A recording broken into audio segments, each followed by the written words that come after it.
सर्वोच्च न्यायालयानं एक मोठा आणि ऐतिहासिक निर्णय घेतलाय। या निर्णयाअंतर्गत आता सर्वोच्च न्यायालयातील अनुसूचित जाती आणि अनुसूचित जमाती प्रवर्गातील कर्मचाऱ्यांची नियुक्ती आणि पदोन्नतीसाठी आरक्षण लागू करण्यात आले।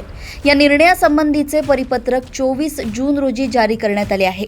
या परिपत्रकाच्या माध्यमातून सर्वोच्च न्यायालयातील सर्वच कर्मचाऱ्यांना या नव्या निर्णयाची माहिती देण्यात आली आहे। सर्वोच्च न्यायालयाने जारी केलेल्या मॉडेल रोस्टरनुसार आता सर्वोच्च न्यायालयात नोकरीवर असणाऱ्या अनुसूचित जातीच्या कर्मचाऱ्यांना 15% आरक्षण मिळेल, तर एसटी प्रवर्गातील कर्मचाऱ्यांना 7.5% आरक्षण मिळेल।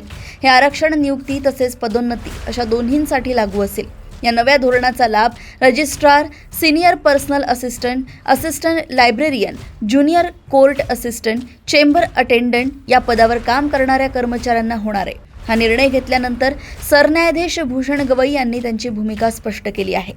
सर्व शासकीय संस्था, अनेक उच्च न्यायालयात अनुसूचित जाती आणि अनुसूचित जमाती प्रवर्गासाठी हे आरक्षण अगोदरपासूनच लागू आहे।